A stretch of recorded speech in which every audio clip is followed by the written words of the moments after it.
So I think we're going to have fun this month with this topic. We shall see. So we are venturing into the land of the archetypal pattern of the trickster, who is also known as the magician.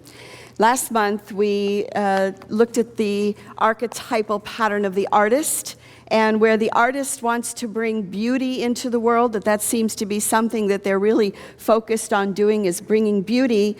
The trickster seems to bring in a different perspective and laughter. And we find that tricksters are common throughout history. They're in myths, they're in religions, they're in stories and cultures all around the world. And so I invite you this month to just sort of be open to that idea, to welcome in the trickster. And the truth is, you need the trickster archetypal energy if you're taking life too seriously, right? I mean, if things are sticking to you and you're finding that you're easily offended or you're getting angry quite quickly, it could be that a little trickster energy coming into your life might help to lighten things up. This is a very wise teaching, really, because when I was thinking about, so what does the trickster do, it led me back to some of the teachings of Eckhart Tolle.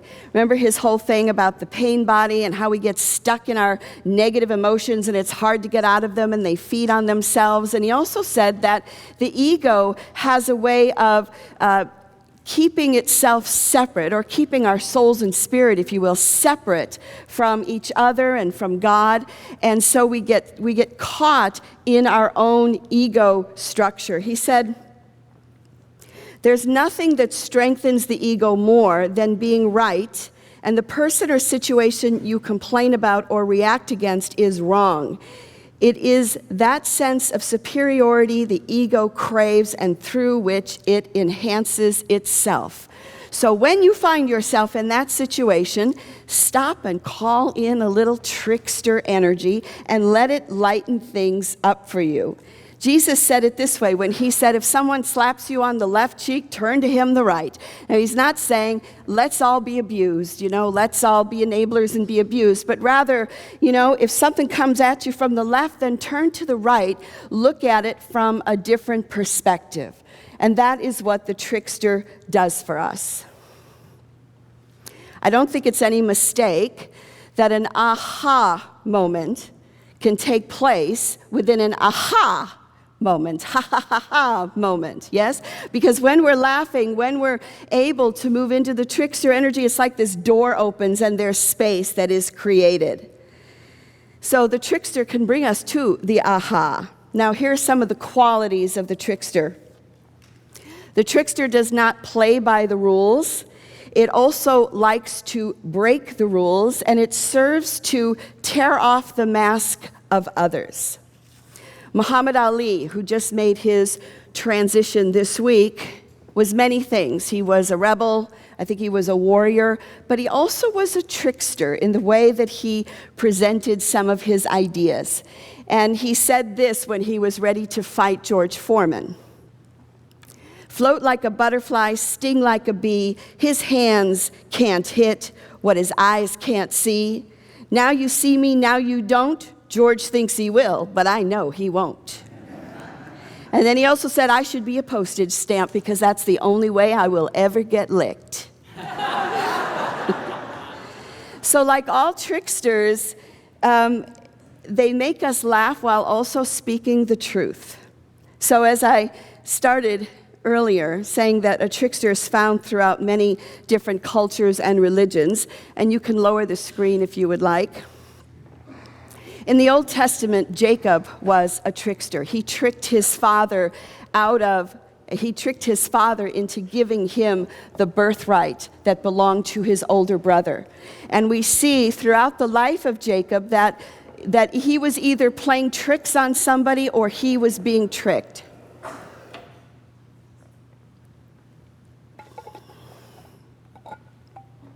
Here we have Hermes and Raven. So Hermes is a Greek god, and from the time he was born, he was a trickster. when he was very small, he stole his brother's cattle. And so that his brother couldn't track the cattle, he actually made boots for the cows to wear so that there were no footprints, or at least cow footprints. And Apollo was so furious with him that he took him to Zeus to have him reprimanded. And when Zeus heard the story, he could only laugh because it was so funny. And he said, you know, you're so good that I think I'm going to make you the messenger of the gods because you're so quick. And you see on Hermes that he has these wings on his head and also on his ankles. And there's this element of quick-wittedness, of flying around. I've chosen the trickster for the month of June because it's Gemini. And Geminis have a lot of these qualities of this very quick-witted and this ability to, do impressions or take on different personalities. They have that. So with Raven is a Native American trickster. Raven, also with the wings, can fly, and I'll go into more detail in the coming weeks about his story, but briefly, Raven stole the sun. He also, so that we could all have the sun. He stole the sun, the moon, and the stars so that we could all have it.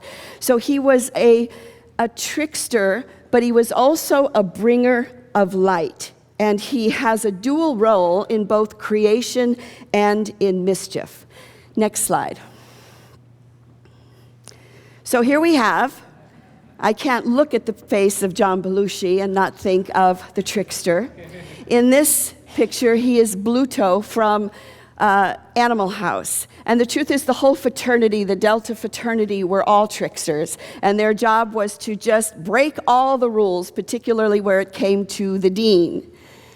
Then we also have Coyote and Bugs Bunny. They are another trickster element that we grew up with. Now, Coyote is also a Native American trickster. And what Coyote does is he tries to use his wits to get around and to do things, but he's always trying to fly. And in the Native American tradition, it is only the gods who can fly. Coyote can't fly. And so what happens to the Native American coyote is every time he tries to fly, he falls. And the creators of Wile E. Coyote took this same image of coyote in Native American, because what happens to Wile E. Coyote? Isn't he always falling off a cliff, or an anvil falls on his head? There's always something that's happening to him. Now, Bugs Bunny is also a trickster, but he's not seeking mischief. He's just trying to survive. So he's got Elmer Fudd chasing him. You know, maybe they'll build a tower over his rabbit hole. And so he is the ultimate trickster of exposing others.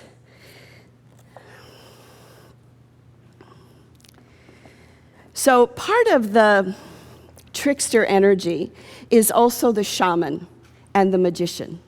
And one needs a very quick mind, one needs to be fast on their feet, one needs to be able to be a shapeshifter in order to be a shaman. And Coyote really wants to be a shaman, but he really isn't. And you know, he will jump on a buzzard in order to fly, and again he'll fall. So the Looney Tune character that was always after the Roadrunner, the creators of him were interested in the comedic value that they saw in Native American stories and adapted him into a cartoon. Wile E. would come up with some elaborate schemes, but in the end, the result was always the same: the long fall from the cliff to the ground. So we too have our experiences with the trickster where we may have long falls to the ground. Mel Brooks said it this way. He said, "Life literally abounds in comedy if you just look around you." So I invite you this month to view your life as a divine comedy, to perceive God, if you will, as the cosmic comic, to look at your life with a sense of humor, and and I'd like to hear some of your stories of when the trickster has shown up. So some of the ways it shows up is when I was ready to have children, when I was ready to have kids, and you know I'm an astrologer, and I thought, all right, I can handle all the signs, but I don't want a Scorpio and I don't want an Aquarius.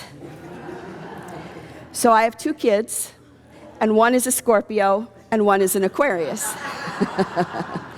So that's sort of the trickster energy, isn't it? Have you ever said, I will never do this, and then guess what? Life gives it to you. Or, I can do just about anything, but I can't do that. And it's almost as if the trickster is listening and says, all right, here, I'm going to give it to you.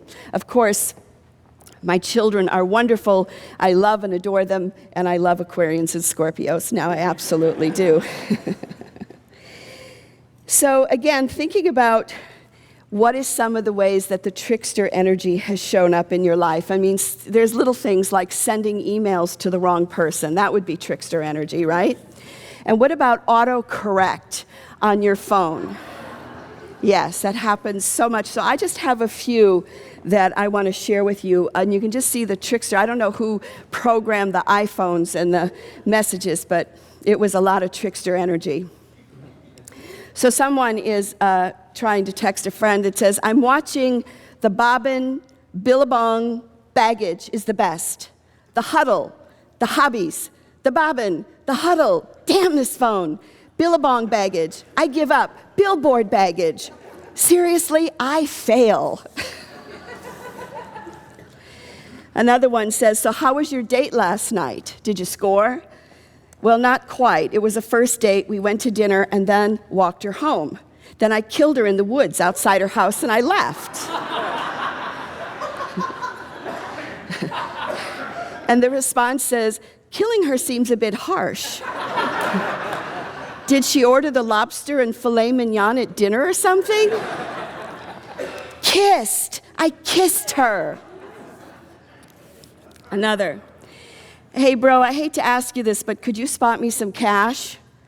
Hi, well, what for and how much? Well, I'm like $300 short on my Mott applesauce payment due the 15th. How much applesauce did you buy? He said, I wrote mortgage payment and I have no idea why my phone did that. Yes, I can spot you the money. And finally, those are the 3 that I have. So how many of you have had that experience where your iPhone is just totally taken? So we just see the trickster energy just showing up in that way as it does. So sometimes we have trickster events as well as trickster people coming into our lives. And I had an experience when I worked at a law firm when I was in my 20s. And I woke up and it was a beautiful day in May.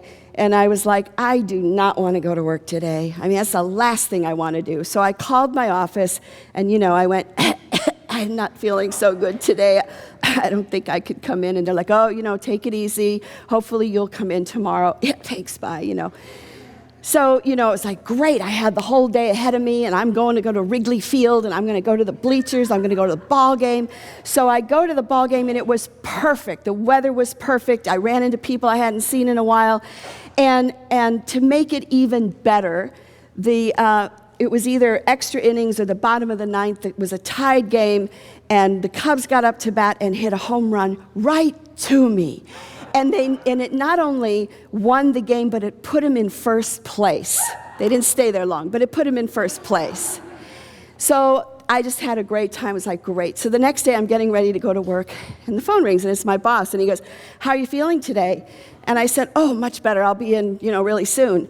And he says, Karen, your picture is on the front page of the Chicago Sun-Times.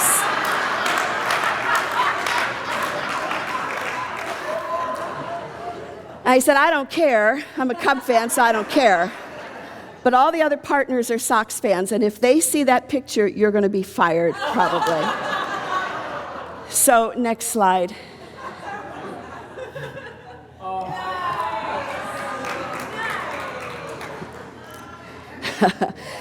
So what was interesting is that was our only newspaper that we had at the office, and we passed it around to all the attorneys and secretaries. And I thought, all right, now what am I going to do with this? I could spill a cup of coffee on it, but that might draw attention. I could spill whiteout on it, but that might draw attention. So every time I walked by the newspaper, I just flipped it upside down. And I must have walked by that newspaper about 10 times that day, constantly flipping it, and nobody noticed except for my boss. So I bring this to your attention because it definitely has the trickster energy. It shows up, how? By lying, telling stories. How many of you have called in sick when you really weren't? My daughter was sick a couple months ago, and she's a teacher, and I said, did you call in sick? And she goes, yeah. I said, did you have to go, I don't feel good? She goes, no. I said to go on a website and, click a button, and that was it. I was like, wow, that's not fair. But anyway, so part of the trickster energy is whenever we lie, whenever we embellish, whenever we tell a story, we're entering into trickster energy. And getting caught in a big way is another way that the trickster energy shows up. And the way my boss set me up is also another way to have the trickster energy show up. And the thing is, when it shows up in those ways, the only thing that you can do really with it is to laugh about it and then move on and find out what the lesson is. You can raise the screen. The lesson is that you need. So I think that the trickster energy really is strong in my family. I'm kind of jealous because I hear about other families where people sing together, they create things, they're very artistic, and you can see that the artist archetype is strong in their families, or some are rebels or altruists, and they've been in all these marches and things. So it's actually good to think about what is the archetypal energy of your family. My family's archetypal energy really is the trickster. My dad was a trickster, my brother is sort of a trickster, and when I was in Chicago last month, of course I was at Wrigley Field, of course I was in left field, and it ended up on Facebook, shocker, and my brother, who I didn't tell I was in town, because my brother and I are so different. Does anybody have a sibling that is so different, like you don't even know you came from the same family? It's like, really?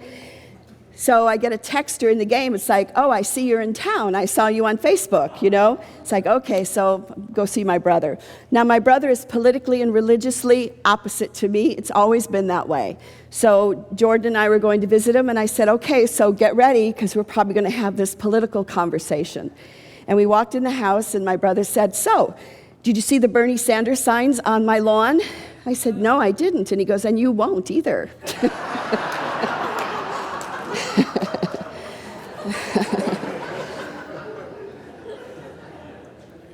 And what that did is it diffused the situation, because we were only together for an hour and a half. So, we don't want to spend that hour and a half arguing about politics. So when Mel Brooks said that life is a comedy, we also see that Charlie Chaplin said that to truly laugh, you must be able to take your pain and you must be able to play with it. So it's not just the light, fun things, but it's the horrible things. It's the painful things that you have to take, and you have to put a little twist on them and learn to play with it. So dealing with an aging parent can be extremely difficult, especially if you had a difficult relationship with your parent, right? So my dad, when he was at the end of his life, I was sitting with him in the hospital, and it was obvious to me that he was dying. He had that weird breathing, and he's hallucinating, he's talking to my mom, and he's doing all this stuff, and I'm like, okay, well, he's getting ready to go. I've seen this before.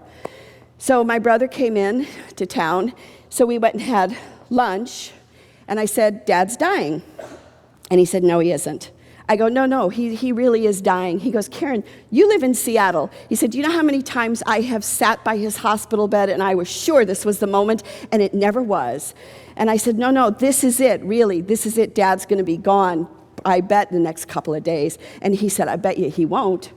So we go back to the hospital together. We were only gone for an hour. I was only gone for an hour and a half. I come back. My dad is sitting up in a chair. He'd been unconscious. He's sitting up in a chair. He's totally conscious. And his best friend is shaving him, giving him a shave and insulting him and saying, shave and a haircut, 2 bits, and doing this whole little routine. And my brother looked at me and he goes, I told you. And he says, Dad, you know when you go to the other side and you see the tunnel and you see that light? And he said, yeah. He goes, you're supposed to go toward the light. You're not supposed to come back.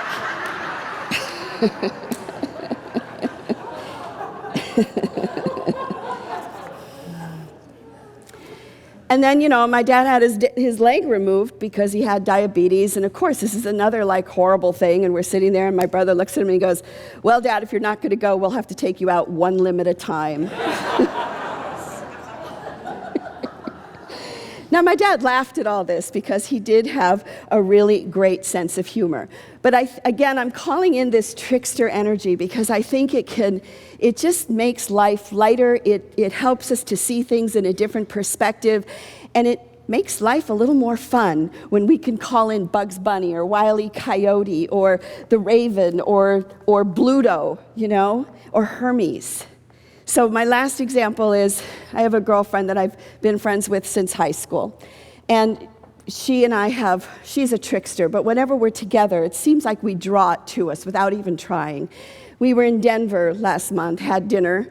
She calls the Uber. She's like, okay, the Uber is here. So we went outside, and there was this beautiful car parked in front of the restaurant that looked like a Batmobile. I said, look at this, looks like a Batmobile.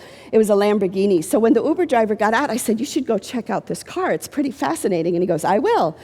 So he opens the door, we get in the back and sit down, and the Uber driver does not come back. So I'm like, he really got into this car. He must really be looking at the Batmobile. So I get out to look for him, and he's nowhere to be seen. And there were these guys standing. I go, did you see my Uber driver? And they're like, no. And I was like, huh. And they went, wait a minute, this is valet parking. You're in somebody else's car. So we were sitting in the back of somebody's car with the keys in it, with the car running, just waiting, and luckily, the valet people threw us out of the car as quick as possible. So what I'm saying is that energy can magnify. So again, how do you know when you need the archetype of the trickster in your life? If you're taking life too seriously, if you get offended easily and you're stuck in your own point of view, Jesus said, turn the other cheek and see the situation from a different perspective. The trickster breaks the rules and lets us see things in a different way. The trickster also changes things. Muhammad Ali said, I am an American, and I am the part that you won't recognize, but get used to me. I'm black, confident, cocky, my name, not yours, my religion, not yours, my goals, not yours. Get used to me. And he changed things, did he not? He had this great trickster, rebel energy. So the trickster has the element of the shaman and the magician, and like the raven who stole the light, it brings light. Like the raven and Hermes, we can fly with our minds, but not too much, because like Wile E. Coyote, we may fall. So the next time the trickster shows up in your life, listen to what it has to say, and know that an aha moment many times comes in the middle of an aha. Bless you.